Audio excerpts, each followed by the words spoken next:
अस्सलाम वालेकुम, सुबह बखैर and a very good morning to all of you.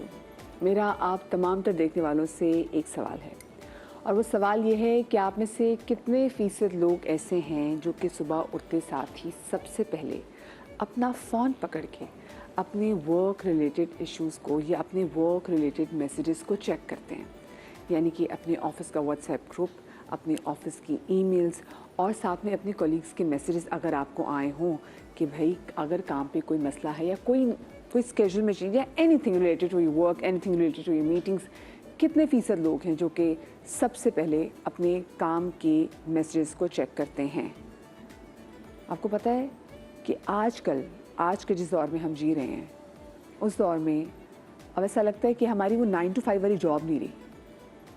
हम अगर अपने 8 घंटे ड्यूटी के पूरी कर भी लें, हम घर आ भी जाएं, 12 घंटे पूरे करें, 8 घंटे पूरे करें, जब हम घर भी आ जाए तो इस फ़ोन की वजह से हमारी तमाम तो लोगों की जॉब क्राइटेरिया भी है कि आपको 24 घंटे अवेलेबल होना ही होना है, जिसकी वजह से अब ये देख रहे हैं कि लोगों का वर्क बर्नआउट बहुत ज़्यादा बढ़ता चला जा रहा है और तकरीबन 60% लोग वर्क बर्नआउट का शिकार है। अब आप कहेंगे वर्क बर्नआउट क्या है? तो जनाब, ये आपका काम, ये आपकी जॉब जिसकी वजह से आप ना सिर्फ ज़हनी तौर पे बल्कि जिस्मानी तौर पे भी शदीद थकन महसूस कर रहे हैं। आपको पता है ख़वातीन वर्क बर्नआउट को डिफरेंट तरीके से लेते हैं और मर्द हज़ार जो हैं वो वर्क बर्नआउट को दूसरे तरीके से लेते हैं, क्योंकि अगर बायोलॉजिकली भी देखा जाए तो उनकी बॉडी पे उनका जो टोल है, जो प्रेशर है, वो डिफरेंट होता है। ये जो हमारी मिलेनियल्स हैं और ये जो हमसे पहले जनरेशन एक्स थी, मुझे लगता है कि ये ऐसी जनरेशन है कि जिन्होंने सबसे ज़्यादा ये जो प्रेशर है ये महसूस किया है और इस प्रेशर की वजह से इनकी ज़िंदगियां मुतासिर हुई हैं। मैं अगर अपने वालिद साहब को देखूं कि जब मेरे वालिद साहब बैंक जाते थे तो वो एक 9 to 5 की एक जॉब होती थी कि उसके बाद वो घर आते थे तो वो घर के कामों में भी जो है वो इंटरेस्ट लेते थे, वो हमें भी बाहर लेके जाते थे, शॉपिंग भी लेके जाते थे, सब चीज़ें करते थे। लेकिन आज के मैं शख्स को देखूँ तो आज जब आप घर पहुँचते हैं तो समहाउ आपको लगता है कि आपकी बॉडी जो है ना वो आपके दिमाग का साथ नहीं दे रही और आप थकन महसूस कर रहे होते हैं। आपको ज़रा सा शोर जो इतना चुभ रहा होता है, घर में बच्चे अगर खेल भी रहे हो, बच्चे हंस भी रहे हो तो आप कहते हैं बस खामोश हो जाओ। ज़रा सी बात है, घर वालों से आप उलझ भी रहे होते हैं और समहाउ आपको लग रहा होता है कि आपकी मेमोरी वैसे काम नहीं करी कि जैसे आपकी मेमोरी को काम करना चाहिए, क्योंकि आप एक जगह पे अपना पूरा फोकस आपने इतना ज़्यादा लगा लिया है कि आप बाकी तमाम तो चीज़ों पे फोकस करने से जो है ना वो आप क्या कहते हैं, वो मैं ये नहीं कहूँगी कि आप कतरा रहे हैं, लेकिन आप फेल हो रहे हैं वहाँ पे फोकस करने से अपनी रोज़मर्रा की ज़िंदगी बहुत सारी चीज़ों से।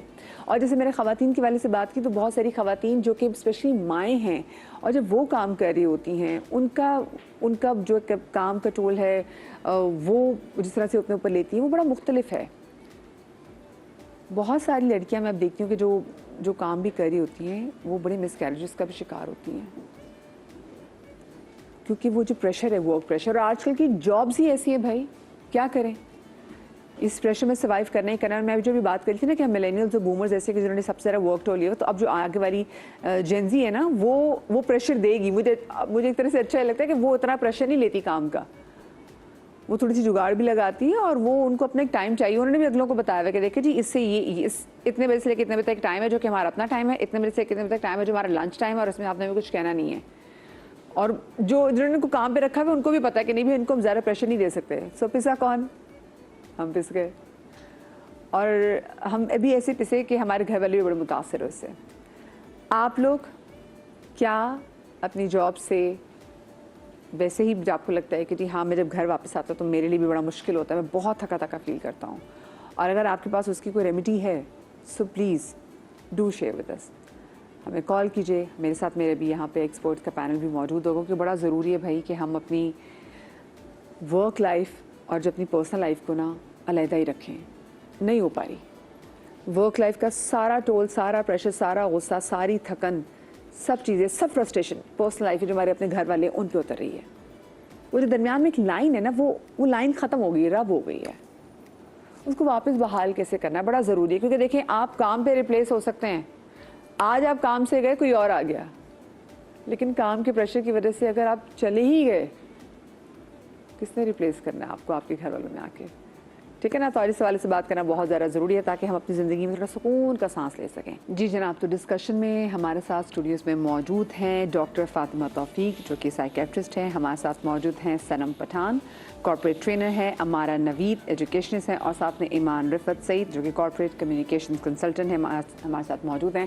आप चारों ख़वातीन को मैं शो में खुश आमदीद कहती हूँ और आप लोग मुझे देख सकते हैं शो में खुश आमदीद कहती हूँ। सबसे पहले तो मेरा आपसे सवाल यही है कि आपको क्या लगता है कि वर्क टाइमिंग्स कितने होने चाहिए? Assalamualaikum, first of all, very good morning to everyone. Well, I think regular timing from 9 to 5 has been the cycle that हम जिससे काम कर रहे हैं, जिस पे करते आए हैं उमूमन। लेकिन आज के ज़माने में मुझे ऐसा लगता है डिपेंडिंग अपॉन जिस तरह का काम हम इनकाउंटर करते हैं, हर एक की अपनी एक पर्सनल रूटीन है, एक पर्सनल रिक्वायरमेंट है टाइम की। किसी का काम 3-4 आवर्स में भी कंप्लीट हो जाता है और कोई पूरा 18 आवर्स में भी काम वाइंड अप नहीं कर पाता। बट हेल्दी बैलेंस तो it is 8 hours regular time जो हम समझते हैं कि working hour is applicable, that is what is mandatory. मज़े की बात ये कि हमारे यहाँ हम ये देखते हैं कि जी और हम इस बात को बुरा भी नहीं मनाते ना कि अगर हम 24 घंटे अपने काम के लिए अवेलेबल हो और हमें लगता है कि अच्छी बात है, हमारी लॉयल्टी हमारे काम के साथ और हम लोगों को बताते हैं कि हमारा पैशन भी है।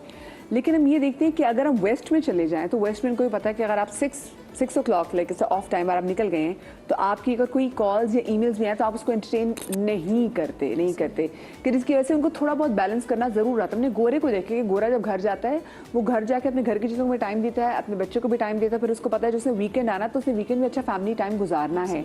हमारा तो जो वीकेंड भी आता है, जो छुट्टी का भी आता है, समहाउ हमारे कल्चर में ये कि अगर आप किसी की छुट्टी वाले दिन अप्रोच करें, छुट्टी वाले दिन में अगर आपको काम के लिए जवाब ना दें तो आप उसको पर्सनल ले लेते हैं। ये हमारा बड़ा अजीब और टॉक्सिक एनवायरनमेंट नहीं हमारे हर जगह पैदा हो गया हुआ। आई थिंक इसमें मदिया जो सबसे इम्पॉर्टेंट चीज़ देखने की वो ये है कि जब हम किसी को हायरिंग्स दे रहे होते हैं या किसी भी आपने गोरों की बात की तो वो बड़े ही प्लान तरीके से लोगों को हायर कर रहे होते हैं। उनका एक पूरा एक प्रोपोर्शन जिसको हम बहुत कॉमनली जॉब डिस्क्रिप्शन कहते हैं वो डिस्क्रिप्शन देते हैं और उसके स्किल्स के साथ उसको मैच करते हैं तो वो 6-8 घंटे की विंडो में हो जाता है। बाय द वे आपसे थोड़े फैक्ट्स शेयर करती चलूँ कि यूनिवर्सली एक रिसर्च हुई थी जिसमें तकरीबन प्रोडक्टिव वर्किंग आवर्स जो थे उन्होंने डिक्लेयर किए थे वो 5.5 थे। अच्छा। और उसके बियॉन्ड जो है ना वो फिर आप या तो मतलब टाइम वेस्ट कर रहे हैं या बस अपना बस ये just covering up for a time जो आपने देना है वहाँ पे। और अमूमन आजकल ये पैटर्न नोट किया गया है कि लोगों का अटेंशन स्पैन इतना रिड्यूस्ड हो चुका है कि आप उनको अगर 10 घंटे भी दे रहे हैं वो फिर भी अपनी टास्क अकम्प्लिश नहीं कर रहे हैं। हाँ। सो मुझे लगता है कि एक मैसिव मूवमेंट की ज़रूरत है जिसमें ज़ाती तौर पे एज अ पर्सन मैं समझती हूँ कि 6 आवर्स वर्क स्केड्यूल से ज़्यादा नहीं होना चाहिए। आप उसको स्प्रेड कर दें ओवर 6 डेज़। इनफैक्ट सारी डेवलप्ड नेशंस को आप अगर देखें जिसमें से 2-3 बड़े प्रोमिनेंट नाम है वो तो 4 डेज़ वर्क स्केड्यूल पे चले गए। और गोरों ने कुछ और कॉन्सेप्ट्स भी निकाले हैं जिसमें कॉम्प्रेस्ड वर्क वीक भी वो यूज़ करते हैं कि आप 4 दिन काम करें, 40 आवर्स पर वीक कंप्लीट करें, 10 आवर्स पर डे पे चले जाएं जिसमें से कुछ आप ऑनलाइन करें कुछ ऑन साइट करें। सो इन सब बातों का खुलासा ये है कि आप कितने रेडी हैं चेंज लाने के लिए ताकि आपकी मेंटल वेलबींग जो है ना वो इससे इम्पैक्ट ना हो। सही डॉक्टर साहब, ह्यूमन माइंड की क्या कैपेसिटी है हम उसको और आजकल के दौरे हाजिर को देखते हुए कि मतलब एक टाइम था हम 3 घंटे की फिल्म आराम से बैठ के सुकून से देख लेते थे, लेकिन अब सूरत हाल ये है कि हम शॉर्ट्स पे आ गए। मतलब शॉर्ट्स वो जो भाई यूट्यूब पे नहीं आते छोटे छोटे, हम उनको देख के आदी हो चुके हैं। हमें तो अब ये भी हमारा स्टेमिना नहीं है कि हम किसी का मैसेज व्हाट्सएप पे नॉर्मल स्पीड पे सुन सके, हम उसको भी 1.2 या 2 की स्पीड से सुनते हैं क्योंकि हमें जल्दी जल्दी हर चीज़ हो जाए। तो ये हमारे दिमाग पे कितना असर हुआ इसका? देखिए वक्त के साथ हमेशा जैसे जैसे बाकी हालात बदल रहे होते हैं जहन पे वैसा ही असर हो रहा होता है। टेक्नोलॉजी ने बहुत सारी तब्दीलियां पैदा की हैं और हमारे यहाँ तो ये वाले मसाइल ज़रा कम हैं। जो हमारी छोटे बच्चे हैं वो तो बहुत ही उनका मिनिमम अटेंशन स्पैन हो चुका है और वक्त के साथ साथ क्या करना पड़ेगा उस पर भी बड़ा काम करने की ज़रूरत है। साथ साथ ही जो हम वर्किंग आवर्स और इसके बारे में बात कर रहे थे उसमें मैं ये कहूँगी कि एक प्रॉब्लम ये है कि हर किसी को ना एक ही तरह हाँका नहीं जा सकता। ठीक है, 2 मेन ब्रॉड कैटेगरीज आप मेल्स और फीमेल्स की अलग कर लें। जेंडर डिफरेंसेस होते हैं और उनके सोशल रोल्स डिफरेंट होते हैं और आप उन पर अप्लाई नहीं कर सकते सेम रूल्स। इसी तरह विमेन में अनमैरिड और मैरिड की डिफरेंसेस होते हैं और मदर्स तो एक टोटली डिफरेंट लॉ भी है। ठीक है। तो जब तक बड़े लेवल पर ये वाली आसानियां पैदा नहीं की जाएंगी कि जिसको जैसी ज़रूरत है उसके लिए कोई फ्लेक्सिबिलिटी हो, मतलब फ्लेक्सिबल आवर्स का कोई ऑप्शन हो, ऑनलाइन करने का ऑप्शन हो, तो जब तक आसानियां पैदा नहीं की जाएंगी तो वो बर्नआउट की तरफ ही जाएगा। और अल्टीमेटली जब मदर्स एग्जॉस्टेड होंगी तो बच्चे निगलेक्ट होंगे, और बच्चे निगलेक्ट होंगे आपकी नेशन ख़राब हो जाएगी। अच्छा, हमारे मसला ये भी ना कि अगर हम जेंडर के वाले से बात करें तो अगर बंदा 12 घंटे की नौकरी करके आ रहा है तो उसे कहेंगे भाई बहुत लॉन्ग वर्किंग आवर से बहुत थक गया, फिर इसको सुकून दो, चाय पूछो, खाना दो, आप रेस्ट करें, कमरा बंद, सो जाओ। जो औरत जब काम करके आ रही ना तो हम भाई तो तुम अपनी मर्जी से काम करे, तो तुमको तो ऐसा लग उस बेचारी को ना बताना पड़ा होता है कि नहीं मैं बाहर से काम करके आ रही हूँ, और फिर उसको घर की भी जिम्मेदारियां पूरी करनी पड़ी होती हैं। ये 3-4 जॉब्स हैं। हाँ। बिकॉज आप किचन देख रहे हो, that's a full fled job. ये लिटरली आप एक शेफ या आप कोई खाने वाली जब हायर करते हैं डोमेस्टिक स्टाफ, आप उसको बाकायदा पैसे देते हैं, बर्तन धोने हैं, खाना बनाना है, हांडियाँ साफ करनी है, पकानी है, किसी को सर्व करना है। घर के लिए आपके पास झाड़ू पोछे के लिए कोई आती है, आप उसको लिटरली पे कर रहे हैं। ये 2 प्रोफेशंस तो यही हो गए, कपड़े धोने, घर साफ करने, ये 3-4 प्रोफेशंस हैं जो कोई कर रहा है। उसके बाद आप बाहर कर रही हैं, so that is not one profession, आप 4-5 प्रोफेशंस खुद मैनेज कर रही हैं और उसको बहुत ग्लोरीफाई किया जा रहा है। अच्छा, मुझे लगता है कि इसमें फैमिली का भी कहीं ना कहीं कसूर ठीक है, वो आ जाता है कि फैमिली भी एक्सपेक्ट ज़्यादा कर रही होती है लड़कियों से, क्योंकि लड़कियों बेचारी को ना घर आके, चाहे वो माँ शादीशुदा हो गैर शादीशुदा हो, उसको घर आके ना बाकी भी कामों में ज़रा मन मार के काम करना पड़ता है ताकि वो घर वालों को उसकी जॉब से कोई इशू ना हो। मैं आपको यहाँ पे एक बात बताऊँ, बहुत क्रूशल हो जाता है, और यहाँ पे perspective I am so sorry, perspective का शिफ्ट बहुत ज़रूरी है, जहाँ आप बाउंड्रीज ड्रॉ करना सीखें। आप जब तक खुद नहीं बोलते ना ऑफिस में कि मुझे प्रमोशन चाहिए, आई डिज़र्व मोर, क्योंकि मैं इतनी मेहनत कर रही हूँ या कर रहा हूँ, कोई सुनेगा नहीं, कहीं से वही नाजिल नहीं होती है। घर में भी आप जब तक बाउंड्रीज ड्रॉ नहीं करते, अनफॉर्चुनेटली ग्लोबली बहुत है, साउथ एशियन होम्स में तो बहुत ज़्यादा है, जो हम मामाज बॉयज़ कहते हैं, या जो बेटियां माँ बाप के लिए एक इमोशनल सपोर्ट बन जाती हैं कि हाय मैं नहीं करूँगी, आप ज़रूर करें, मेरे भी माँ बाप हैं, I love them a lot also. लेकिन फिर कहीं ना कहीं अगर आप पीछे रह जाए ना अपनी ज़ात को लेके, बाय डिफ़ॉल्ट किसी ना किसी उम्र के पॉइंट पे आके रिजेंटमेंट पैदा होती है कि मैं कहाँ रह गई, नौकरी भी की, घर भी देखा, किचन भी देखा, माँ बाप को भी देखा, चलो शौहर भी देख लिया, बच्चे भी देख लिया, ससुराल भी देख लिया, वेयर एम आई। तो वो बाउंड्री ड्रॉ करना और ये माइंडसेट का शिफ्ट होना ज़रूरी है। ये वो चीज़ है कि कोई समझ जाए तो जीत गया, कोई ना समझे तो रह गया। अच्छा, मुझे ना मेरी फ्रेंड है और उसकी भाजी वो जयंती, वो नई उसकी जॉब लगी और मुझे उसकी ना स्टाइल बड़ा मज़े का लगा। अच्छा, हमारे लिए तो वो अनएक्सेप्टेबल कि अगर हम करते तो शायद अगलों को पसंद आता। वो जब जॉब पे जाते तो उनकी एक लंच ब्रेक है जो कि है ही 2 घंटे की, और उसके बाद दरमियान में 11 बजे के करीब वो कहती कि मैं थोड़ा सा मेरी नैप टाइम भी कहती, और मैंने बता दिया है कि मेरा वरना दिमाग काम नहीं करेगा। सो मैंने कहा कि ये अगले तुम्हारे बॉस वाला क्या कहते हैं? कहती कि हमने कहा कि टेक इट, और लाइक या तो हम ऐसे ही कर सकते हैं, ऐसे हमारा काम, हम ज़्यादा प्रेशर नहीं ले सकते, और ये है ही है हमने। और वो कभी कभी ऐसा भी करती है कि जिसको लंच ब्रेक 2 घंटे की लेती है वो घर आके थोड़ी सी नैप ले लेती है।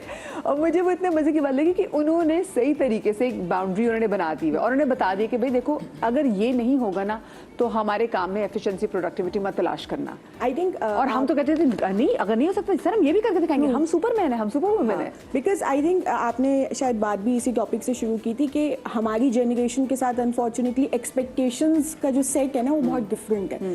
बिकॉज शायद हम जिस माहौल में बड़े हुए हैं, जो हमें तरबियत दी गई है, तो उसमें 2-3 कमियां हैं बेसिक। फर्स्ट ऑफ ऑल, आपको हेल्प मांगना सबसे बड़ी बुज़दिली है। आपने जिस दिन कह दिया कि शायद ये मुझसे नहीं हो सकेगा, I think I meet so many people, तो पाल पोस के से बड़ा कि ये हमारी वो एक तरह से ना जो तरबियत का हिस्सा है। एग्जैक्टली, क्योंकि मैं मेरी colleagues, we regularly have this conversation के वेयर आई से कि तुम बोलती क्यों नहीं हो, या आप बोलते क्यों नहीं है कि दिस इज़ माई लिमिट, मैं नहीं कर सकता या नहीं कर सकती। एंड दे आर लाइक कि मैं अपने आप से ये बात कहने से डर रहा हूँ या डर रही हूँ, आप कह रही हो कि मैं वहाँ जाके बोलूँ, मुझसे एक्सपेक्टेशंस हैं। So when you yourself are ready कि आप पे इतना बोझ डाल दिया जाए और आप इस बात को समझने को तैयार नहीं है कि हर इंसान की कैपेसिटी है राइट हर इंसान की, हर सिचुएशन की एक कैपेसिटी है जिसमें मैक्सिमम आप कर सकते हैं. उसके बाद there comes a line where nobody is able to do anything.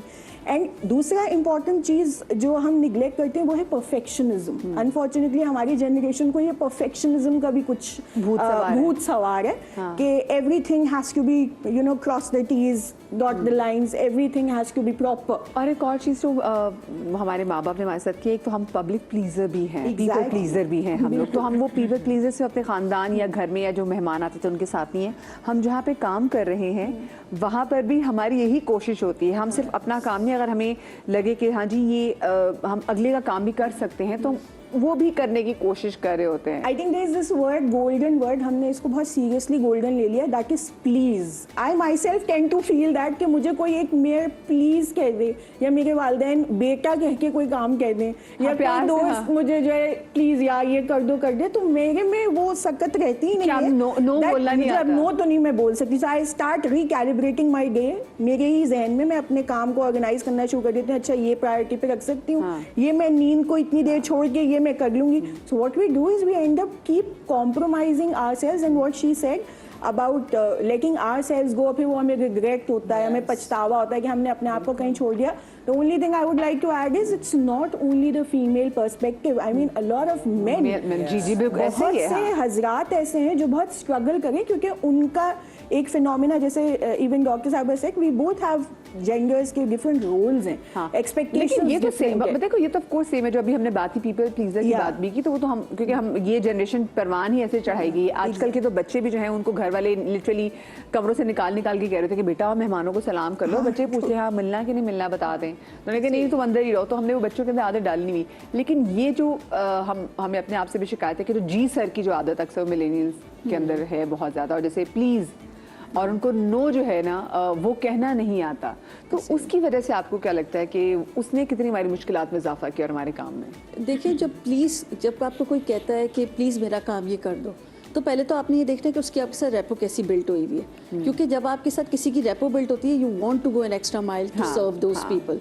लेकिन एक होता है कि आप फोर्सफुली किसी का प्लीज़ एक्सेप्ट कर रहे हैं क्योंकि आपको उसकी डिक्शनरी में हीरो डिक्लेयर होना है. तो सबसे बड़ा नैरेटिव जो अब चेंज करने की ज़रूरत है मदिया, इट इज़ कि you can never be a hero in anybody's dictionary. दो चीज़ें हैं, या तो विक्टिम मेंटालिटी के साथ एग्जिस्ट करेंगे या आप जो है विलन मेंटालिटी के साथ. अभी बात सुनो, जिसके लिए जितना मर्जी भी करें ना, आपको एप्रिसिएशन कहीं से नहीं मिली, एक्नॉलेजमेंट कहीं से भी नहीं मिलनी. सो आपको एट द एंड ये सोचते हैं कि how I want to see my future. क्या मैं फ्यूचर में बर्न आउट असाइलम में थेरेपिस्ट के पास बैठी हुई हूँ, या फिर मैं एक्सेप्ट कर रही हूँ ठीक है मैं हर किसी की डिक्शनरी में या स्टोरी में नहीं रह सकती हीरो, मैं विक्टिम भी रहूंगी और मैं विलन भी रहूंगी. मैं इसको ना कंटिन्यू करूंगी. साथ में हम आते साथ में जब ब्रेक से वापस आएंगे तो हम आपको बता भी देंगे कि ऐसे कौन कौन से पॉइंट्स हैं कि जिसको आपको पता चलेगा कि हाँ भाई आप बेसिकली वर्क बर्नआउट का शिकार हो रहे हैं. नोट डाउन कर लीजिएगा, फिर उसका इलाज भी हम बताएंगे. कहीं मत जाइएगा.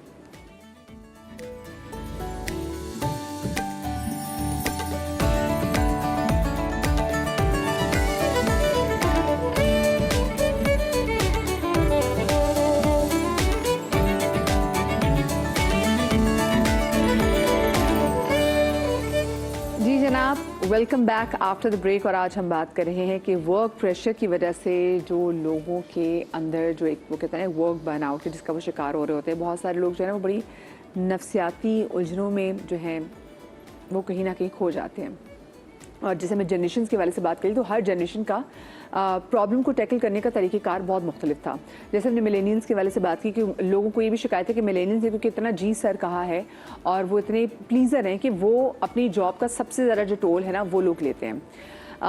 और मैं जैसे जेंजी को देखती हूँ, मैंने जेंजी के वाले से बताया भी क्योंकि जेंजी को बाउंड्रीज क्रिएट करने की इतनी आदत है. वो चाहे उनका घर हो, चाहे वो उनका वर्क प्लेस हो, चाहे उनका स्कूल हो, चाहे वो दोस्त हो, कि वो एक अपनी बाउंड्री से लोगों को बताते थे कि भी देखिए इससे ज़्यादा हम नहीं कर सकते. जो मुझे लगता है कहीं ना कहीं सही इसलिए है क्योंकि अगलों को पता है कि हम उनको कितना प्रेशर दे सकते हैं. कुछ लोग हमारे साथ भी कम, हम जब काम कर रहे थे तो हमारे साथ जैसे बहुत सारे कोलीग्स होते हैं, इनको हमें पता है कि आप कुछ भी कर लें, वो उन्होंने भी अपनी बाउंड्री बना ली है. तो कहीं कहीं अच्छा भी होता है बाउंड्री बना ले कि आपके तो फ़र्क ही नहीं पैदा. होना चाहिए वैसे ऐसा है कि फ़र्क ही ना पड़े, लेकिन कुछ लोग बहुत सीरियसली ले लेते हैं। अगर एक टीम में, मैंने टीम में देखा है, कॉलेज में मेरे प्रोजेक्ट्स कुछ ऐसे कि जिसमें 4 लोग हैं, अपने 4 लोगों ने प्रोजेक्ट करना है, उनमें से 2 बहुत मेहनत कर रहे हैं, वो प्लान करें कि अच्छा जी हमारी असाइनमेंट है, प्रेजेंटेशन है, और 2 ऐसे जो चिल हैं। आप उनका भी प्रेशर ले रहे हैं क्योंकि आपको ये पता है कि उन्होंने टाइम पे काम नहीं करना, और वो जो 2 चिल है ना, उनको पता है क्योंकि ये जिम्मेदार है, इन्होंने काम कर लेना, तो वी आर सेफ। ऐसे ही तो कुछ हमारे साथ भी ऐसा है, ये जो 2 है ये मिलेनियल्स से बाकी जेंजी भी बिल्कुल नाराज ना हो, मैं आप लोगों से सीखना चाहती हूँ क्योंकि जिस तरह से जेंजी हमारी जल्दी मूव ऑन कर जाती है, सो आई बिलीव हमें भी ऐसी चीज़ें सीखनी चाहिए।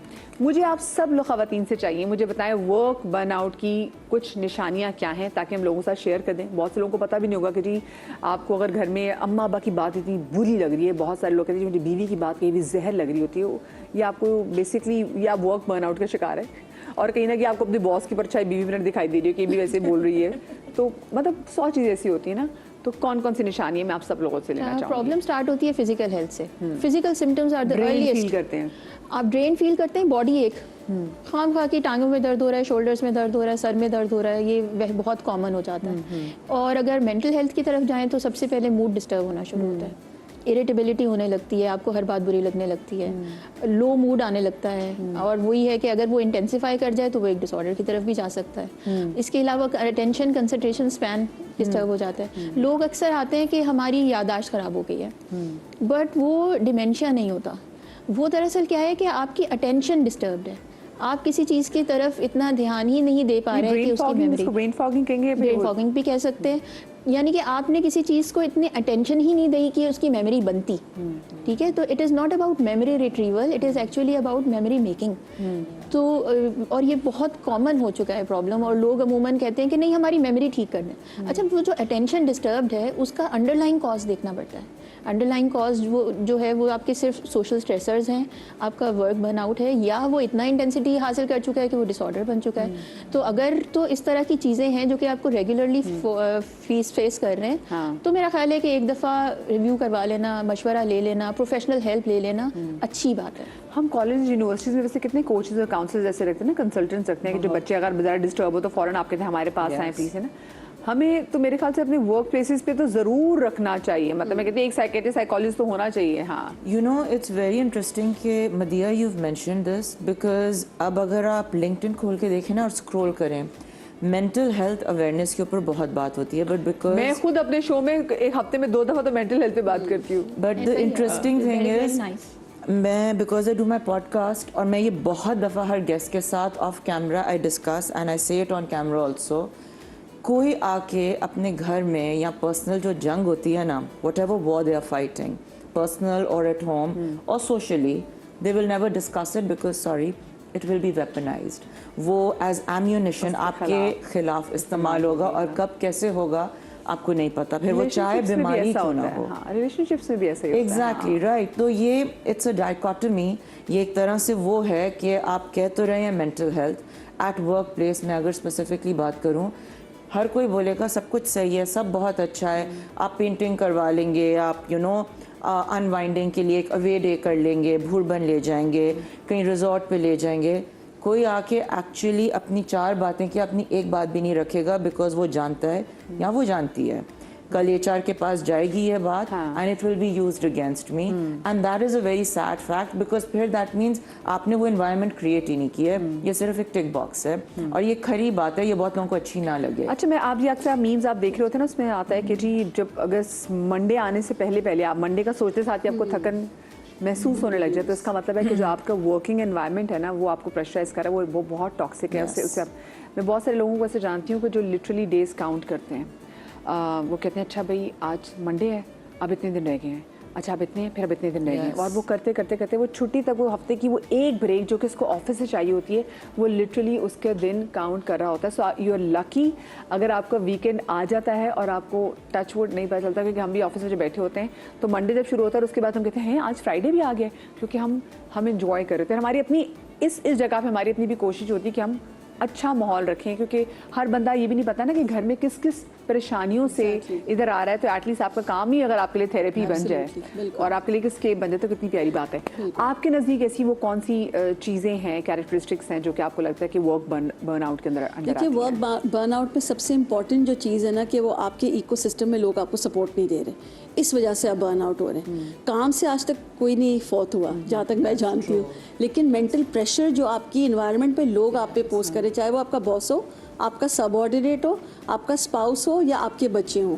कहीं एक आउटलेट होना चाहिए जहाँ से आपको सपोर्टिंग मैकेनिज्म मिल रहा हो। जॉब इंस्टेबिलिटी तो आजकल इतनी बढ़ गई है कि लोगों को पता नहीं ना कि मैं आज नौकरी पे हूँ, कल नौकरी पे ना हूँ, Absolutely. कि मुझे एकदम से वो एचआर की बात की, और एचआर का तो बंदा अगर आपको लिफ्ट में भी मिल जाए तो आप उससे नजर चुराने लग जाते हैं। तो ये एचआर की तो आजकल की, मतलब एचआर का बंदा सामने से आ रहा तो आप उसको देख के डर जाते हैं, बल्कि उस बेचारे का ह्यूमन रिसोर्सेज का काम है कि वो आपको फैसिलिटेट करे। एब्सोल्युटली। लेकिन हमारे यहाँ यूजुअली एचआर का बंदा सामने है, उसका मतलब होता है कि चले। और मदिया, सबसे इम्पॉर्टेंट चीज़ है कि ग्रीवियंस हैंडलिंग जो नहीं, हमारे यहाँ बहुत बड़ा एक गैप है कि कोई बंदा अगर बहुत काम किसी दिन कर भी रहा है, लेट से आपने 5 दिन की बात की, हफ्ते में 5 दिन वो काम कर रहा है, एक दिन उसको लाजमी देना चाहिए। अगर आपको पता है वो हाई प्रेशर इन्वायरमेंट में एक बंदा काम कर रहा है, बहुत हाई प्रेशर इन्वायरमेंट है जिसको उसको नॉन स्टॉप काम करना है, तो एचआर या घर का कोई बंदा उसकी डायनामिक्स को अंडरस्टैंड करे, उसका रियलिस्टिक जॉब रिव्यू देखे और एक दिन उसके साथ वो ग्रीवियंस हैंडलिंग प्रोसेस करे, ताकि वो ट्रॉमा या वो किसी कंसल्टेंट या वो किसी साइकाइट्रिस्ट के रूम में ना जाके 1 साल बाद बैठा हो। आई थिंक इसके लिए for this I think important चीज़ ये भी है कि आपको डिफरेंशिएट करना आता हो between what is a normal या regular work pressure and when is it that we are going towards a burnout. ठीक है, तो आई थिंक निशानियां बताएं। हाँ, क्योंकि सी वर्क प्रेशर एक गिवन सिचुएशन में, एक वीक में, 1 दिन 2 दिन, I think everybody manages it. कभी आपको ऐसा टास्क मिल जाता है व्हेन आपको उसमें रिगरस या एक्टिवली या बहुत ज़्यादा इनपुट देना पड़ता है, that is normal, that is what the work demand, specially आज के कंपेटिटिव या डायनामिक टाइम में।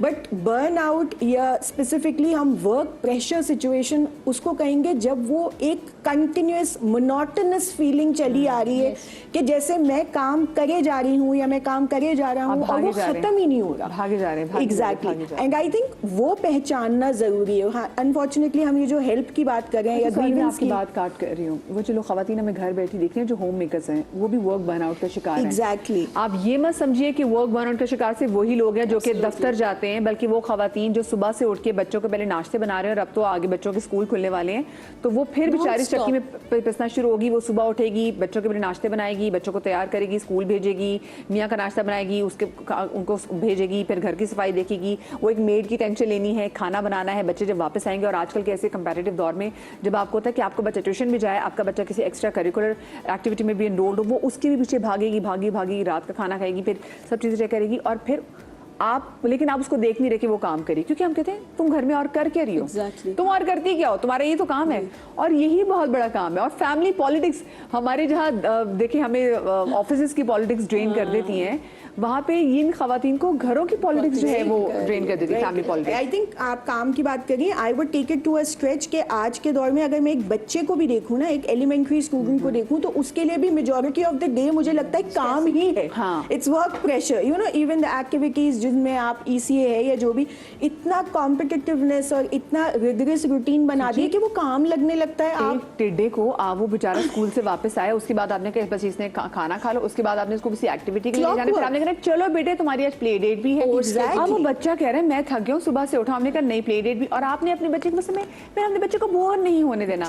हम कितना बोर हुए, मैं यकीन माने अभी भी कसम से मैं एक टाइम निकालती हूँ कि मैं आधा घंटा से दीवार को देखती हूँ सुकून से, मुझे वो टाइम अच्छा लगता है। इनफैक्ट हमने बच्चों को वो टाइम ही नहीं दिया बोर होने का, because there is a theory also, I remember that बच्चों को स्पेसिफिकली कुछ टाइम बोर होने दिया जाए ताकि वो अपनी क्रिएटिव इंस्टिंक्ट्स को ढूंढ सकें कि how are they going to utilise the time at hand. आपको तभी पता चलेगा कि ये अपने फारिग वक्त के साथ ना यूटिलाइज कैसे करता है, तब आपको पता चलेगा कि उसकी इंक्लिनेशन किस तरफ है, क्या माइंड सेट है, किन चीज़ों की तरफ वो इंटरेस्ट दिखाता है। तो बहुत सारी चीज़ें, and coming back to my point के ग्रीवेंस को सॉर्ट करने के लिए फैमिली मेम्बर्स को वो लाइन भी पता होनी ज़रूरी है कि ये रेगुलर वर्क प्रेशर है, एंड अब जो है ना हमारा ये फैमिली मेम्बर जो है वो बर्नआउट की तरफ जा रहा है, ताकि हम उसको ग्रीवेंस दे सकें.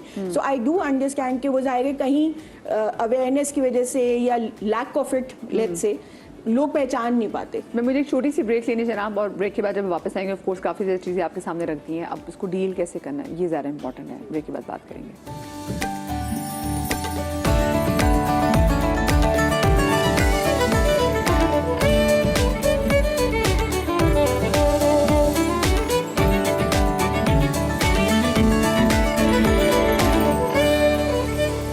मेंटली पीस ज़्यादा ज़रूरी है, क्योंकि पैसा तो सब जगह मिल जाता है, पीस ज़्यादा ज़रूरी है. माइंड आपका जितना क्लियर होगा, जितना पीस में होगा, उतना आप ग्रोथ जल्दी कर सकते हो, ग्रो कर सकते हो. नहीं, मेरे ख्याल में तो मैं समझूंगा कि एक अच्छी तनख्वाह, क्योंकि इस वक्त के हालात के मुताबिक जो है वो गुजारा बहुत नामुमकिन हो गया है. तकरीबन पेट्रोल प्राइसेस बहुत इंक्रीज़ हो रहे हैं और दूसरी चीज़ों में प्राइसेस बहुत इंक्रीज़ हो रहे हैं, तो इस वक्त तो तनख्वाह ज़्यादा होना बहुत ज़रूरी हो गया है. सुकून होगा तो आप मतलब और भी काम कर सकते हैं.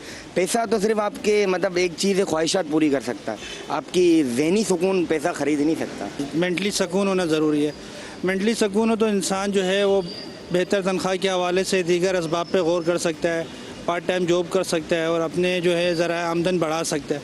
लेकिन जब इंसान डिस्टर्ब हो, अगर उसकी तनख्वाह लाखों करोड़ों ही क्यों ना हो, कारोबार ही क्यों ना हो, तो जब ज़हनी टेंशन में हो तो फिर वो इंसान किसी काम का नहीं रहता. जो कमा रहा है, जो बेहतर ज़िंदगी गुजार रहा है, वो भी बर्बाद हो जाता है.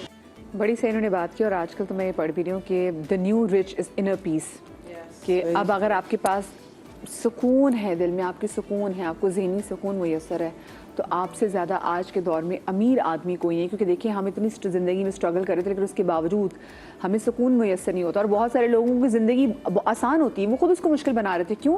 क्योंकि इतना कंपटीशन का दौर है ना, कि आपको अपनी ज़िंदगी अपने लिए नहीं जीनी, आपने ज़िंदगी जीनी है सोशल मीडिया के लिए. आपने सोशल मीडिया की ज़िंदगी को जीते हुए लोगों को बताना कि हम ये भी करें, ये भी करें, ये भी करें. आपको एक फोमो है, फियर ऑफ मिसिंग आउट, कि आपको लगता है यार मैं कि मिस ना कर जाऊँ ये चीज़. तो मैं बहुत सारे लोगों को देखती हूँ जिनका ज़िंदगी में कहते हैं कि भाई आप ये चीज़ नहीं भी करेंगे, आपकी ज़िंदगी बेस्ट है, बेहतरीन है. पर नहीं, हमने लोगों को दिखानी है, ताकि फिर हम बस एक मैं क्या कहूँ कि वो अब ये वो टाइम आ गया है कि जिसमें हर चीज़ शोशा ही है, कि आप जितनी शोशा दिखाएंगे उतना ही आपको शायद कोई बड़ा इंसान समझा जाएगा. लेकिन वही जो बात कि हमने इसका भी प्रेशर ले लिया है. मैंने ख़वातीन जो कि घरों में होती हैं, जो होम मेकर्स हैं, उनके प्रेशर की भी मैं बात कर रही हूँ. वो लोग जो दफ्तरों में आके काम करते हैं उनके प्रेशर की बात करें. लेकिन एक चीज़ जो एडिशनल मैं देख रही हूँ कि जो हर डिफरेंट शहरों की जो सिचुएशन होती है, जिसमें आपकी रोड्स की सिचुएशन क्या है, आपकी ट्रैफिक की सिचुएशन क्या है, वो भी काफ़ी ज़्यादा जो है वो आपके इस प्रेशर को मज़ीद बढ़ा देती है. डॉक्टर साहब, ऐसा नहीं है कि आपको टेंशन है कि आपने दफ्तर टाइम पे पहुंचना है, फिर एक ट्रैफिक है, फिर जब घर से भी ऑफिस से आप निकल रहे हैं, आपको पता है घंटे की ट्रैफिक के बाद आपने घर पहुंचना है. कभी कभी काम आपको नहीं थकाता, वो ट्रैफिक आपको थका देती है. और वो खौफ फील करते हैं, और वो खौफ कि आप लेट हो गए और आगे आपका कोई और काम रुका हुआ था जो कि लेट हो जाएगा, और उसकी वजह से आपकी कोई और जिम्मेदारी थी जो कि आप पूरी नहीं कर पाएंगे. तो that is also an issue. अच्छा, ये सारा जो हम बातें कर रहे थे, मैं एक बात ऐड करना चाहूँगी कि पर्सपेक्टिव बहुत ज़्यादा मैटर करता है. कि आपको जो वर्क बर्नआउट है ना, अमूमन ज़्यादा चांसेस उस वक्त हो जाते हैं जबकि आप वो काम कर रहे हैं जो कि आपको पसंद नहीं है. ठीक है. तो वो जो हमारी जनरेशन के साथ एक और जो ट्रॉमा हुआ वो ये कि बहुत सारे लोगों को अपनी मर्जी के प्रोफेशंस चूज़ करने का मौका नहीं मिला. दूसरे हमारे फैसले हमारे माँ बाप ने लिए. हाँ, बहुत हाँ, पे. हाँ, तो अगर तो आपने उसके साथ एडजस्ट कर लिया, एक्सेप्ट कर लिया, मूव ऑन कर लिया, तो आपके लिए अच्छा है. लेकिन अगर आप आज तक उस नाखुशी के साथ जी रहे हैं तो वो काम आपको डेफिनेटली थकाएगा. इसी तरह घर में ख़वातीन जो काम कर रही हैं उनका भी पर्सपेक्टिव क्या है. अगर उन्हें ये तसल्ली हो कि हम अपनी मर्जी से घर पर हैं, या हम जो काम कर रहे हैं वो बहुत प्रोडक्टिव काम है, हम बच्चों का ख्याल रख रहे हैं, तो बहुत बड़ी चीज़ है. मैं एंजॉय करती हूँ, एंजॉय करें, और इसके लिए मुझे किसी दूसरे के एक्नॉलेजमेंट की ज़रूरत नहीं है, वैलिडेशन की ज़रूरत नहीं है. अगर आपको दूसरे के एक्नॉलेजमेंट की ज़रूरत नहीं है और आप अपने आप में मुतमईन हैं, तो फिर आप बर्नआउट से बहुत अच्छी तरह से बच सकते हैं.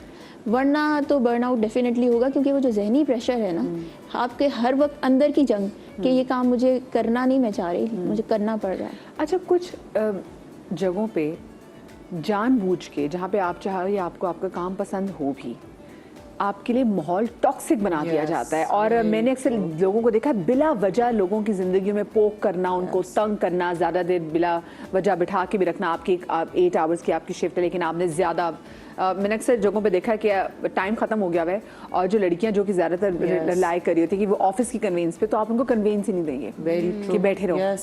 बस जानबूझ के तंग करना, तो कुछ ये वैसे पीछे क्या साइकी होती है ऐसे एम्प्लॉयज़ की? ये बहुत तरह के लोग होते हैं आजकल सोशल मीडिया पे। देयर इज अ फ्रेज, अभी आई थिंक हम ड्यूरिंग ब्रेक भी बात कर रहे थे, नार्सिसिज्म। अब तो ये आई थिंक ऐसे यूज होता है जैसे आपको नज़ला या छींक आ रही है तो ही और शी इज अ नार्सिसिस्ट, आप ऐसे बोलते हो। 10 साल पहले चले जाएं तो वी वुडंट इवन नो कि नार्सिसिस्ट का मतलब क्या होता है।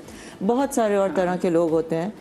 शादी हो, because marriage essentially should be a partnership. वो ये नहीं है कि आपने एक औरत या एक लड़की को घर लेकर आ गए हैं, अब वो आपकी एक बांधी नहीं है, मेड है या बांधी नहीं है, या वो सास ससुर का ख्याल रखेगी या बच्चे पालेगी या सिर्फ ये करेगी और मैं हुकूमत करूंगा। एग्जैक्टली। ऑफिस में भी जब कोई इस तरह की खातून हो या कोई साहब हो, it's not specific to gender.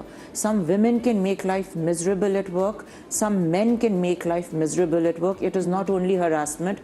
Harassment के बहुत फॉर्म्स होते हैं, वो एक के ऊपर फोकस करके टारगेट करते हैं। यहाँ पे मैं एक चीज़ ऐड करूँगी, क्योंकि मैंने 15 इयर्स कॉर्पोरेट में गुजारे हैं। और कॉर्पोरेट का कल्चर तो बहुत at times it gets really toxic. मैं एक चीज़ यहाँ ज़रूर ऐड करूँगी, your energy screams louder than anything. आप ये वाइब भी दे देना कि आप सोच समझ के मेरे नज़दीक आइएगा, लेकिन काम मैं आपको पूरा करके दूंगी या करके दूंगा। आप यकीन करो मदीहा, सामने वाला वो सीईओ भी होगा ना, वो समझ के चलेगा और वो आपको उसी तरह ट्रीट करेगा। आप इस तरह एनर्जी देंगे ना कि मैं तो डॉमैट हूँ, मैं तो बिचने को तैयार हूँ, इस जॉब के बगैर मैं मर जाऊंगा या मर जाऊंगी, मेरा गुजारा नहीं है। He or she knows a weak point and you are, that's it. और मुझे ये बात समझने में 15 साल कॉर्पोरेट में लगे हैं। I will say this to you. आप लोग भी प्लीज देखिए, यही बात हम कहते हैं कि जेनजी इसलिए उनको पता, वो कहते हैं चलें ठीक है, आपने जो करना है कर लें।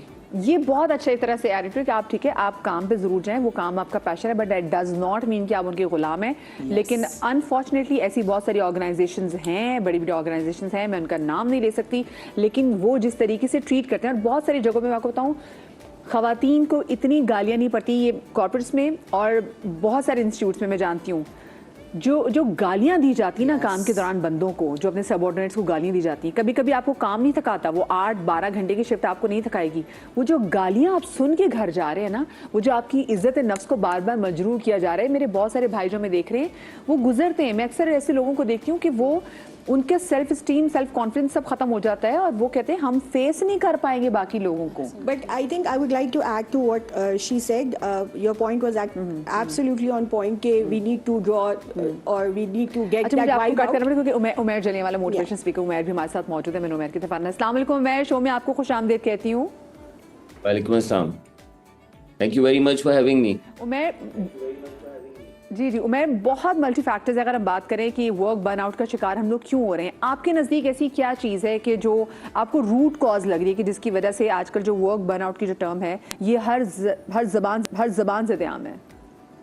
जी, एक तो आपने बड़ी अहम वजह ऑलरेडी बात की कि अगर टॉक्सिक माहौल है, अगर माहौल आपको अच्छा नहीं महसूस कराता, अगर आपको बहुत ज़्यादा क्रिटिसाइज़ करता है, अगर उसमें बिल्कुल तारीफ़ का आंसर नहीं है, तो एक तो बहुत अहम ये किरदार अदा करता है। लेकिन दूसरा जो सबसे ज़्यादा सवाल बन गया है वो ये कि मैं ये सब कुछ कर भी लूँ तो मुझे मिलता क्या है, What do I get at the end of the day?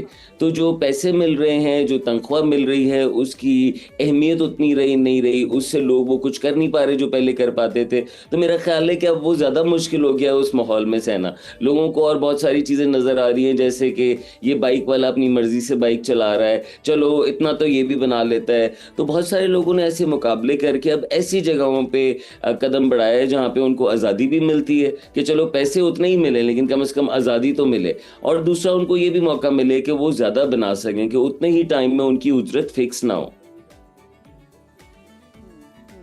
बिल्कुल सही बात। अच्छा मुझे बताएं, जैसे अगर हम बात कर रहे थे कि हम बिहेवियर्स की बात कर रहे थे, तो मैंने शो के बिल्कुल आगाज़ में बात भी की कि देखें सबके प्रेशर लेने का अंदाज मुख्तलिफ होता है, जिसमें मुझे लगता है कि मिलेनियल्स जो हैं दे फेल्ड, मतलब उनसे प्रेशर ज़्यादा लिया नहीं जाता, वो उस प्रेशर के चक्कर में और ज़्यादा काम करते हैं।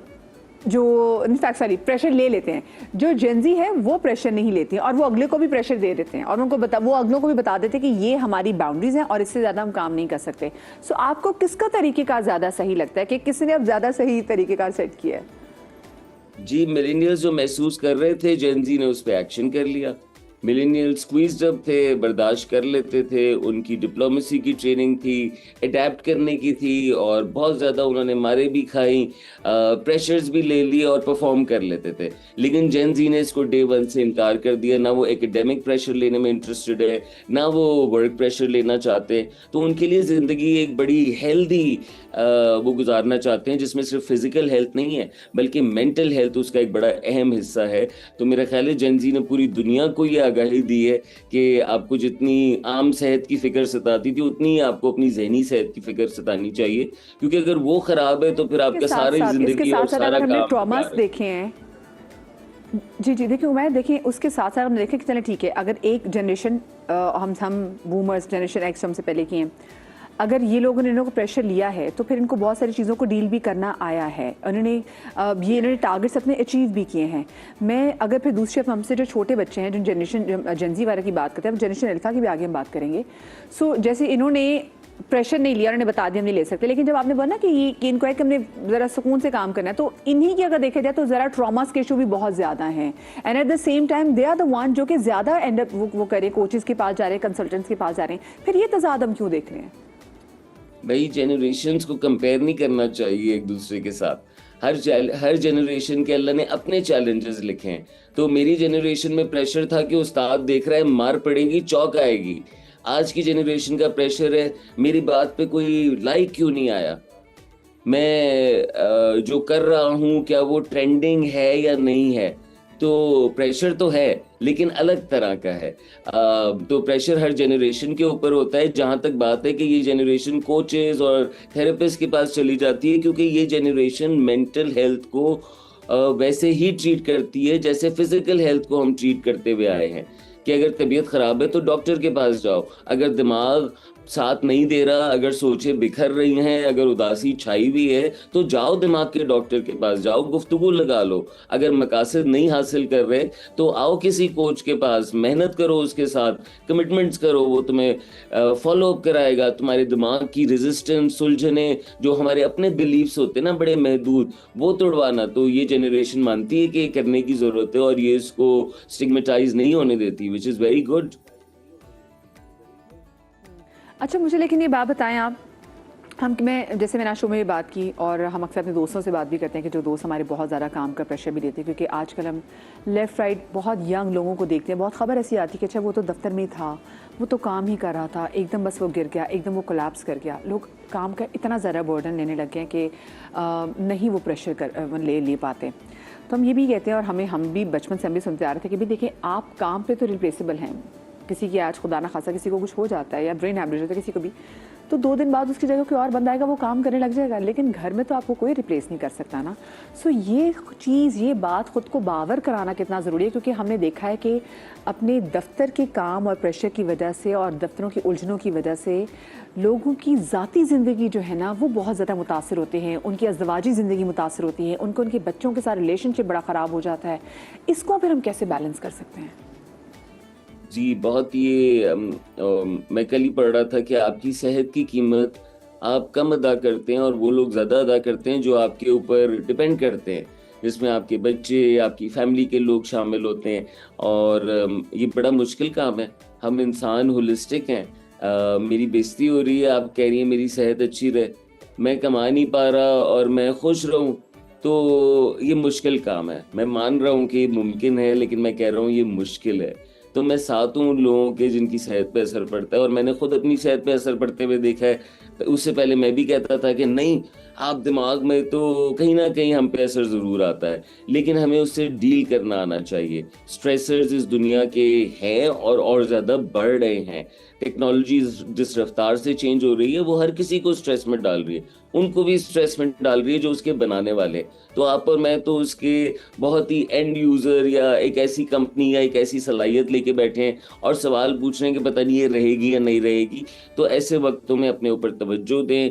अल्लाह ने हमें बड़े आसान रिचुअल्स दिए हैं। हम जब अपने जिस्म में जाते हैं, चाहे वो मुसल्ले पे हो, चाहे वो योगा मैट पे हो, चाहे वो एक मैदान में भागना दौड़ना हो या मुशक्कत, तो हम मुख्तलिफ महसूस करते हैं। ये कभी ना छोड़ें।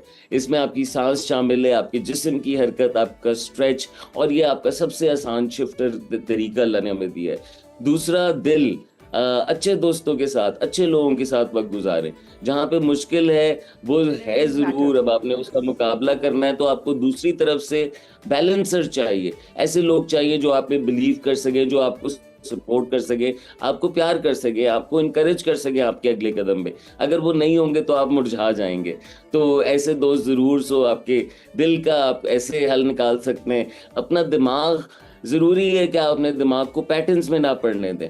मुश्किल वर्क, डिप्रेशन, स्ट्रेस, आपको एक ही सोच बार बार, इसीलिए हमें बताया जाता है विर्त करो, गहरी सांस लो, दो थोड़ा साथ पास के एक्शन, इसलिए मैं देखती हूँ कि शाम को चाय वाले ढाबे में जो रश होता है ना, तो ये लोगों की ये थेरेपी होती है। जो लोग वैसे थेरेपी अफोर्ड नहीं कर सकते, वो 5-6 हज़ार थेरेपिस्ट को तो नहीं दे सकते, पर हाँ वो 500 की बैठ के वहाँ पे चाय पी के ना अपनी तमाम तो जो दिल के हालात है वो शेयर कर लेते हैं। तो मुझे कभी कभी लगता है कि हाँ भी थोड़े छोटे थेरेपी स्टेशन बने हुए। बहुत शुक्रिया जी, उमैर हमारे साथ मौजूद थे, केस हमारे साथ शाइस्ता का मौजूद है। ज़रा शाइस्ता से भी बात कर लेते हैं। अस्सलाम वालेकुम शाइस्ता जी। अच्छा, ये है कि मेरी शादी को ना 15 साल हो गए, तो मेरे हस्बैंड जो हैं वैसे नेचर वाइज जो हैं बहुत पीसफुल से आदमी हैं, मतलब इस तरह का लड़ाई झगड़े का उनका इस तरह का नहीं है। तो शुरू में तो सब ठीक चल रहा था, एक फर्म में जॉब करते हैं, तो वहाँ पर जो है कुछ अरसे बाद तो था कि HR चेंज हुए, तो वो एक होता है ना ग्रुप बन जाता है, और फिर पता नहीं किस तरह की जेलेसी थी या क्या था, क्योंकि मेरे हस्बैंड का भी था कि आगे प्रमोशन का, तो बस फिर वो वहाँ पर पॉलिटिक्स और इस तरह ना, तो और वर्कलोड भी बहुत ज़्यादा था, तो वो फिर ये हुआ कि वहाँ पर तो ज़ाहिर सी बात है लड़ाई झगड़ा या इस तरह की चीज़ कर नहीं सकते थे, वो तो घर में आकर हम पे और बच्चों पे, मुझ पे मतलब टेंशन होती थी। तो जो बंदा कभी मुझसे ऊंची आवाज़ में बात नहीं करते थे, वो कभी जैसे आके मोबाइल फेंक दिया, पानी पी रहे हैं गिलास फेंक दिया, इस तरह बहुत ज़्यादा घर में भी टेंशन रहने लगी और बच्चे भी परेशान रहने लगे। इसी तरह 2-3 साल तो गुजर गए। फिर जब मैंने उनसे बात की कि हम इस तरह इसका कोई हल निकालते हैं, कुछ होता है, ज़ाहिर सी बात है जॉब भी नहीं छोड़ सकते थे, क्योंकि जॉब भी अच्छी थी, सैलरी वगैरह। फिर ये है कि इन्होंने साइकेट्रिस्ट से कंसल्ट किया, तो फिर वहाँ पर इनकी मेडिकेशन वगैरह शुरू हुई। तो अब मेडिसिन के बाद ये है कि वो होता है तो मतलब यानी कि जैसे बस वो ऑफिस से आते हैं, सोते रहते हैं, संडे भी सोते रहते हैं, बस ये होता है कि बस वो सो रहे हैं, और इस तरह 15-15 दिन हो जाते हैं, वो बात नहीं करते ना बच्चों से ना मुझसे। वो numbness उन्हें कहाँ गई है? That's what Numbness it does. मुझे समझ ही नहीं आ रहा कि मैं क्या करूं कि जब वो उनकी मतलब यानी कि यहाँ पर साइकेट्रिस्ट के पास नहीं गए थे तो घर का माहौल बहुत ज़्यादा टेंस था। अब अगर वो वहाँ पर गए हैं तो मैं बात करने को तरस जाती हूँ उनसे कि बस वो आते हैं, बस मुझे खाना दे दो, मुझे सोना है, बस यही चल रहा है। फातिमा ये बताइए, Avoiding life. ये कौन से स्टेज है कि जिसमें वो नमनेस ऐड होगी भी उनमें? और क्योंकि अब देखें ना, वो अब पहले भी घर वाले सफ़र कर रहे थे, अब भी सफ़र कर रहे थे, कि अब खामोशी और उनका एक तरह से बिल्कुल ना होना, ना दिखाई देना, उनको ज़रा फील हो रहा है। अच्छा, ये बहुत ही अच्छा क्वेश्चन आ गया, क्योंकि इसकी वजह से बहुत सारी मिथ्स हमारे एड्रेस कर सकते हैं। सबसे पहली बात तो ये है कि डायग्नोसिस क्या था, ठीक है। हर जहनी बीमारी एक जैसी नहीं होती और हर जहनी बीमारी का इलाज भी एक जैसा नहीं होता। अच्छा, दूसरा ये कितना रेगुलरली फॉलो अप कर रहे हैं। अगर कोई दवा शुरू में दी है, कुछ दवाएं हमारी ऐसी होती हैं जो शुरू में कुछ अरसे के लिए दी जाती हैं, आहिस्ता आहिस्ता उसको टेपर ऑफ करके ख़त्म कर दिया जाता है। कुछ दवाएं ऐसी होती हैं जो लो डोज में स्टार्ट करते हैं, आहिस्ता आहिस्ता उनको बढ़ाया जाता है। फिर जैसे जैसे मतलब ये जो एक्सेसिव स्लीप की बात कर रहे हैं, नमनेस की बात कर रहे हैं, ये तो साइड इफेक्ट है मेडिसिन का, ठीक है। इसको एडजस्ट किया जा सकता है, लेकिन उसके लिए ज़रूरी है कि आप रेगुलर फॉलोअप्स भी रखें, और अगर आपको लगता है कि एक डॉक्टर से आपको फ़ायदा नहीं हो रहा तो एक सेकेंड ओपिनियन भी लेके देख लें, ठीक है। तो ऐसा नहीं है कि साइकाइट्री की बीमारियों का इलाज करने का मकसद ये होता है कि हम लोगों को सुला दें। सुलाना उसका मकसद ही नहीं है। हमारा मकसद ये होता है कि हम नॉर्मल रूटीन की तरफ लेकर आएँ और वो एक हेल्दी लाइफ गुजार सकें, और उसका भरपूर इलाज करने की ज़रूरत है। इनिशियली मेडिसिन दी जाती हैं, अगर थेरेपी की ज़रूरत हो थेरेपी भी की जाती है। थेरेपी में कुछ बेसिक चीज़ें हैं, जैसे कोपिंग स्किल्स सिखा दी गई कि स्ट्रेस को कैसे डील करना है, या नॉर्मल आपको अपनी हेल्थ को मेंटेन करने के लिए फिजिकल एक्टिविटी क्या क्या करनी है, या रिलेशनशिप्स को बेहतर करने के लिए क्या किया जा सकता है। तो थेरेपिस्ट का काम ये होता है कि आपको एक रास्ता दिखा देता है, ठीक है। लेकिन प्राइमरी जो इनके मामले में पहला जो अवलीन सवाल है ना, वो ये कि डायग्नोसिस क्या था, कि वो सिंपल एंग्जाइटी डिप्रेशन अमूमन ऐसा नहीं होता जिसमें इतना एंगर आउटबर्स्ट्स हैं। डॉक्टर को क्या कहा था, उनको क्या प्रॉब्लम है? बस यही कहा था कि वही मेडिसिन वगैरह शुरू की थी, और बस यही कहा था कि गुस्सा आए तो मतलब थोड़ा सा कंट्रोल करें अपने ऊपर, और दवाइयों का ये असर था कि शुरू में तो बस ठीक थे, फिर आहिस्ता आहिस्ता ऐसा होने लगा कि बिल्कुल एक खामोश होता है ना, मतलब एक होता है कि अंदर ही अंदर शायद अपने आप में। मेरे ख्याल इसके रिव्यू लेना ज़रूरी है, क्योंकि क्या पता मर्ज ही बिगड़ रहा हो। हाँ। कुछ मर्ज ऐसे होते हैं जिनके ये अलामात में उसे, मसलन बाइपोलर है, बाइपोलर इफेक्टिव डिसऑर्डर में कुछ फेजेस ऐसे आते हैं जिसमें मेनिया होता है, जिसमें गुस्सा होता है, एनर्जी होती है, लड़ाई झगड़ा होता है, और फिर एक फेज होता है डिप्रेशन का। तो जब मेनिया के लिए हम ट्रीट कर रहे होते हैं तो अलग दवाएं दी जा रही होती हैं, और जब वो स्विच करके डिप्रेशन की तरफ जाएगा जिसमें सुस्ती है, सोना है, उदासी है, उसके लिए दवाएं तब्दील करनी मुझे पड़ेंगी। बताएं, मतलब ये बहुत से लोग तो हम ऐसे भी देखते हैं कि वो दवाओं या किसी डॉक्टर के पास नहीं जाते। अलबत्ता ये स्कूल्स में, कॉलेजेस में, और स्पेसिफिकली वो colleges, universities, ironically it's true, लेकिन जहाँ पर पढ़ाई का प्रेशर बहुत ज़्यादा होता है, it's not only the work pressure, the पढ़ाई का प्रेशर बहुत ज़्यादा होता है, तो उसको कोप अप करने के लिए ड्रग्स का बहुत ज़्यादा इस्तेमाल होता है, विच जो, और ऐसे ड्रग्स जो कि आपके दिमाग को बहुत ज़्यादा फास्ट, जैसे कुछ डॉक्टर्स की भी जी स्टिमुलेट, जैसे डॉक्टर्स वगैरह के लिए भी, मतलब इंजीनियरिंग यूनिवर्सिटीज़ में भी, कि जिसको लगता है कि ये लेने से हमारा दिमाग बहुत ज़्यादा काम करेगा। मैंने स्कूल्स में भी देख रही हूँ, और ऐसी कुछ चीज़ों में अपने आप को नमनेस खुद में डालने के लिए, कि लोग कहते हैं भाई, जैसे वो बच्चों ने गाना था ना कि हर फिक्र को धुएं में उड़ाता चला गया, वो लो चलो अभी हमने एक सिगरेट, तो अब तो सिगरेट के अलावा और बहुत सारी चीज़ें आ गई ना दिमाग को नम करने के लिए। ये कितना एग्रीवेट करी हमारी प्रॉब्लम को, आपको क्या लगता है? अच्छा, ये एग्रीवेट तो बहुत ज़्यादा कर रही हैं, मतलब इसके ऊपर तो एक पूरी अलग डिस्कशन हो सकती है। इससे अगर मैं एक स्टेप पहले जाऊँ, को डिपेंडेंसी जो हमारे मुल्क का बहुत बड़ा मर्ज है, कि आप किसी इंसान पे को डिपेंडेंट हो जाओ, किसी ड्रग पे को डिपेंडेंट हो जाओ, शॉपिंग पे को डिपेंडेंट हो जाओ, एस्थेटिक ट्रीटमेंट्स पे को डिपेंडेंट हो जाओ। शॉपिंग escape है बाय द वे, अगर आप ऑल ऑफ शॉपिंग, दीज, ये सारी ड्रग्स एज वेल, आपका माइंड क्या हो रहा है, नम हो रहा है। आप उस वक्त के लिए ना वो दर्द, ना वो पेन, ना वो ट्रॉमा, या whatever you are going through as a child, as an adult, as a woman, as a man, as a boy, as a girl, आप भूल रहे हो। अब वो शॉपिंग में भी होता है, डोपामिन हिट मिलता है। एस्थेटिक ट्रीटमेंट्स जो इतने क्लिनिक्स खुल गए हैं, जो आपको फिर इतने लोग नजर आते हैं, मेन एंड वुमेन, के एक हिट मिलता है। It's not just Botox and filler, वो एक साइकोलॉजिकल आपके साथ एक साइकिल शुरू हो जाती है। द इशू इज को dependency.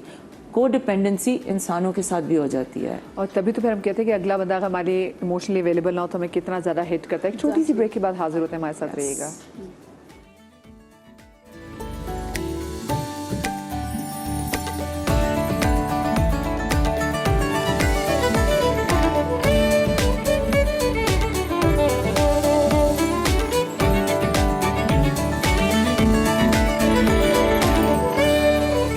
Welcome back after the break. और अब आज हम शो कर रहे हैं वर्क प्रेशर के हवाले से। मुझे लगता है अगर हम इस पे 3-4 और शोज़ भी करें ना, तो वाकई हमारे पास कुछ वाक़यात इतने, और कसम से कुछ पर्सनल वाक़यात भी ऐसे जो मैंने अपने आसपास देखे हैं कि अगर हम आपको बताएं तो बहुत सारे लोग कहेंगे यार मदिया आपने तो मेरी स्टोरी बयान कर दी कि मैं इतनी तकलीफ जो मैंने ज़िंदगी गुजारी है अपने वर्क प्लेस की वजह से। लोगों की घरों की ज़िंदगियाँ बहुत अच्छी होती हैं, बीवी बहुत खूबसूरत होती है, बहुत प्यार करने वाली होती है, बच्चे बहुत अच्छे होते हैं, लाइक होते हैं, माँ बहुत शफकत वाली होती है, लेकिन मेस्ड अप होते हैं दिमागी तौर पे। क्यों? क्योंकि दफ्तर में बहुत ज़्यादा टॉक्सिक माहौल होता है। बॉस ऐसे होते हैं जो बिला वजह तंग कर रहे होते हैं, बिला वजह गालम गलोच कर रहे होते हैं। ऐसे ऐसे दफ्तरों के माहौल भी मैंने देखे हैं कि जहाँ पर जो एनुअल लीव, जो कि आपका राइट बनता है, आपने छुट्टी करनी है, 15 दिन की जगह अगर वो बंदा छुट्टी पे जाना चाहता होता है ना, तो उसको कहते थे एक हफ्ते से ज़्यादा छुट्टी पे नहीं जा सकते, और अगर तुमने जाना ही है छुट्टी पे तो देख लो, बाकी भी लोगों को नौकरियों की ज़रूरत है। और कभी कभी ऐसा किया कि जब वो छुट्टी पे बंदा गया है, वो वापस आया तो उसको वापस आते साथ उससे रेजिग्नेशन ले लिया गया। मतलब पर्सनल हो जाता है एक ऐसी चीज़ पे जो कि उस बंदे का राइट बनता है। तो मुझे खुद बताएं कि ऐसी जगहों पर इंसान क्यों ना खौफ में मुब्तला के तक काम तो करना पड़ेगा ना, और जब वो करेगा तो फिर हम देखते हैं कि आजकल कितने लोगों में हार्ट अटैक्स और वो हाइपरटेंशन की बीमारियां कितनी आ गई हैं। हमारे साथ जनाब जुनैद भी यहाँ पर मौजूद हैं, हम जरा जुनैद से उनकी परेशानी भी जान लेते हैं। अस्सलाम वालेकुम जुनैद। जी वालेकुम सलाम, खैरियत से आप ठीक हैं? बिल्कुल जी। अच्छा, मैं अपने जो है भाई हैं मेरे, उनका केस मैं डिस्कस करना चाहता हूँ कि पिछले काफ़ी टाइम से वो बहुत डिस्टर्ब चल रहे थे घर में, लेकिन उनकी वाइफ जो है वो इसको लेकर चल रही थी।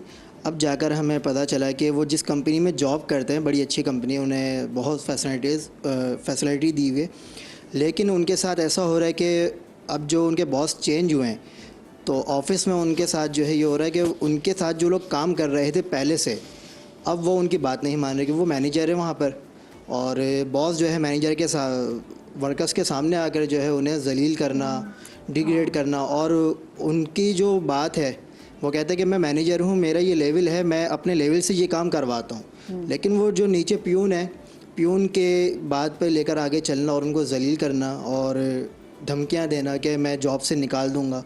अब वो कहते हैं कि मैंने 20 साल इस कंपनी में दिए हैं, अब मुझे अगर यहाँ से ये निकाल देते हैं मैं कहाँ जाऊँगा? क्या करूँगा, मैंने तो अपनी आधी लाइफ दे दी ना, अगर मैं 40 ईयर्स का हूँ, 20 साल मैंने इधर दे दिए हैं, अब मैं क्या करूँगा। मेरी बेटी है वो बहुत परेशान है, क्योंकि बच्चे ना बेटी ज़्यादा अटैच होती है अपने बाबा से, परेशानियाँ लेते हैं। तो वो जो है मुझसे कहा कि जुनैद भाई आप जो है कुछ देखें, बाबा के लिए बात करें, तो वो मुझसे भी बात नहीं कर रहे, घर में किसी से बात नहीं करते, जॉइंट फैमिली है, खामोश रहते हैं, अकेले छत पर जाकर बैठे रहते हैं और कहते हैं कि बस सब ख़त्म हो गया है।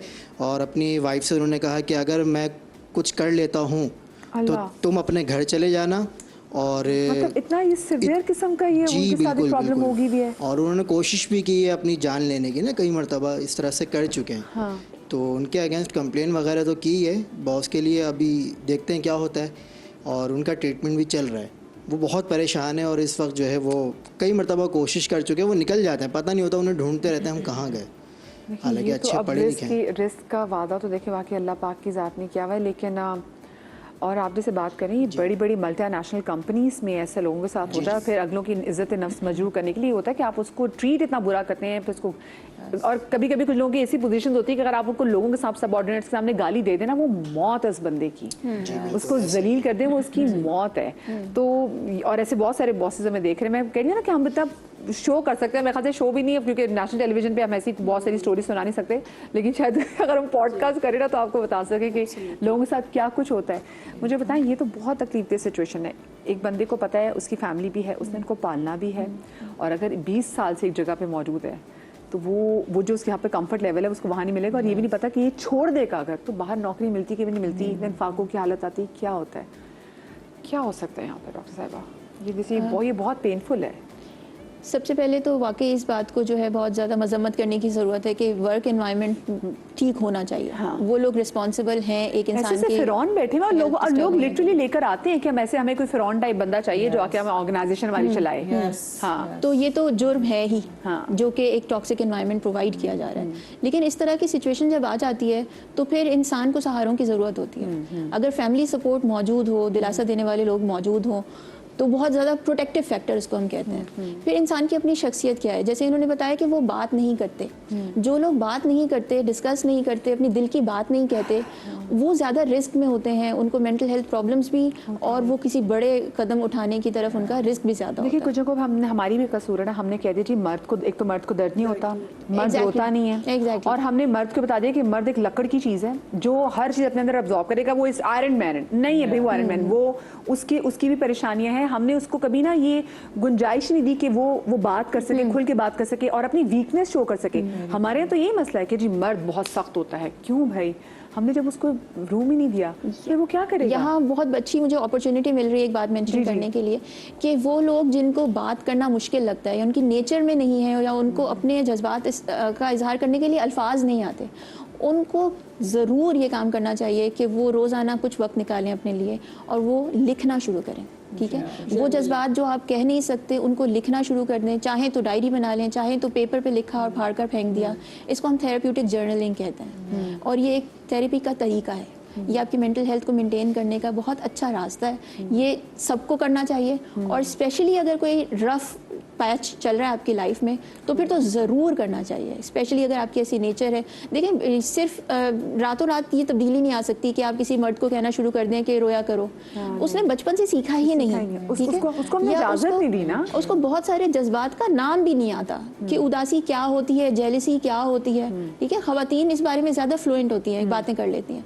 तो इस तरह के माहौल में, इस तरह के मामलात में, बजाय इसके कि हम उसे फोर्स करना शुरू करें, बात करो बात करो बात करो, एक ये कि वो खुद लिखना शुरू कर दे, लिखने कि आपका अंदर का प्रेशर रिलीज हो जाए। दूसरा, वंस अगेन प्रोफेशनल हेल्प लेने की जरूरत है कि मतलब वो जो हमने बीच में भी बात की थी कि जेन ज़ी ज़्यादा जा रही है थेरेपिस्ट की वजह से, कि उनके यहाँ स्टिग्मा कम हो गया ना, उनके यहाँ अवेयरनेस बेहतर हो गई। और जैसे उन्होंने बात की थी ना कि जहाँ पर हमें बता दें कि नौकरी तुम्हारी मजबूरी बन गई है, तो फिर वहाँ पर उनको ज़्यादा फिर मैनिपुलेट किया जाता है। तो कहीं ना कहीं हमारा भी मसला है कि हम भी बहुत सारी जगहों पे हमें लग रहा होता है कि हम अगले से कहेंगे जी जी ज़बरदस्त हम कर देंगे, कोई मसला ही नहीं, हो जाएगा काम। तो अगलों को लग रहा होता है भी ये हर बात में हमारे हाँ करी जा रही है, लगता है इसको नौकरी की बहुत ही ज़्यादा ज़रूरत है। मतलब आपकी अच्छाई को भी जो है ना वो आपके खिलाफ इस्तेमाल किया जाता है। कभी कभी पनिशिंग परफॉर्मेंस का कॉन्सेप्ट भी बहुत आ गया कि your performance is being punished. कि आपको ज़्यादा काम दे दें और ज़्यादा काम दे रहे हैं। This is there is a concept we call it punishing performance, not rewarding it. और जहाँ तक इनके 20 ईयर्स का, मैं भी जब ये बात करते मैंने कहा यार 20 साल उन्होंने गुजारे तो अब आपको पता है वर्ल्ड वाइड यूके के अंदर specially post corona chief happiness officers hire करना शुरू कर दिए। जब मैंने फर्स्ट टाइम BBC न्यूज़ पे सुना कि पोस्ट कोविड CHOs हायर हो रहे हैं, चीफ हैप्पीनेस ऑफिसर, तो मैं बड़ी इंक्विजिटिव हुई। मैंने कहा यार रिसर्च करते हैं what is it. I am talking like 5-7 years ago। तो आपको पता है वो कौन लोग थे जो CHOs अब कंपनीज में वर्ल्ड वाइड हायर हो रहे हैं? वो है people from this psychiatry and psychologist background, people who know. मेरी अपनी मेंटल हेल्थ चाहे तबाह हो, लेकिन I can be chief happiness officer हो सकता है। आपको कोई फैंसी होने की जरूरत नहीं है उसके लिए, आपको बस पॉजिटिव अलाइनमेंट करने की जरूरत है कि toughest of the toughest, worst of the worst situation में आप वो पॉजिटिव स्पॉट ढूंढ लें। You know those are the kind of people now are needed, specially in Pakistan, Karachi, जहाँ पे economic indicators, social indicators, infrastructure, technological सब जो है वो डिक्लाइन की तरफ है। So I think we need to number 1 have those people, and secondly physical health. अब अगर उनको एक एंग्जाइटी, एंशियसनेस हो रही है तो इट्स बेटर कि वो जाके वर्कआउट्स करें, वॉक करें, यू नो मेडिटेट करें। He needs to have some physical activity before taking mental reach out. घर में रूम बंद करके सोते रहते हैं, जाते भी हैं तो हफ्ते में 1-2 मरतबा चले गए, उसके अलावा वो आप सो रहे हैं, किसी से भी बात नहीं कर रहे। अच्छा, जब वो सोते क्या वो कोई खास कोई मेडिसिन तो नहीं लेते? वो नींद की कुछ दवाइयाँ भी नहीं, 3-3, 4-4 दिन सोते दवाइयाँ रहते हैं, कुछ खाते भी नहीं है। नींद की दवाइयाँ तो हम खुद भी लेना शुरू कर देते हैं ना, मतलब मैं अपनी बात नहीं करी, आपने मध्य ले लिए, लेकिन लोगों को लग रहा होता है कि जी कुछ चीज़ें को कोप अप करना मुश्किल हो रहा है, तो फिर आप वो नींद की दवाइयों पे भी आ जाते। कितना टाइम रह गया भाई शो के लिए? लास्ट मिनट जनाब रह गया। अवेयरनेस के लिए एक बात करूं कि ये वाली जो बात कह रहे हैं ना कि कमरे में बंद कर लिया, सो रहे हैं, खा पी नहीं रहे, तो लॉ के मुताबिक इजाज़त है कि इस तरह के मरीज़ को आप अगेंस्ट देयर विल, अगर वो नहीं चाहते फिर भी आप मेंटल हेल्थ प्रोफेशनल के पास ला सकते हैं। मतलब कुछ ऐसी बीमारियां होती हैं जिसमें मरीज़ की अपनी मर्जी ज़रूरी होती है, लेकिन कुछ ऐसी कंडीशंस होती हैं और वो ट्राई भी करते हैं, वो खुदकुशी की कोशिश भी करते हैं। तो अगर वो ना भी चाह रहे हों, आने रेजिस्ट भी कर रहे हों, तो आप उनको फोर्सफुली भी ला सकते हैं, दैट इज़ लीगल। और ये बहुत ज़रूरी है और आपको करना पड़ेगा भाई। देखें, जॉब पर आप रिप्लेस हो सकते हैं, आप घर पे रिप्लेस नहीं हो सकते। आपके बच्चों का आपके अलावा कोई नहीं है, आपकी बीवी, आपके माँ बाप का आपके अलावा कोई भी नहीं है। इसलिए भाई अच्छा करें, सुकून से सोने की कोशिश करें, बाकी अल्लाह पे छोड़ दें। तवक्कुल जो है ना वो अल्लाह की ज़ात से करना, अल्लाह पाक देने वाला। तो बहुत सारा ख्याल रखिएगा। शादरी आबादरी, अल्लाह पाक आपको औलाद के गम से महफूज रखे। ज़िंदगी तो आपसे कल मुलाकात हो। अल्लाह हाफ़िज़।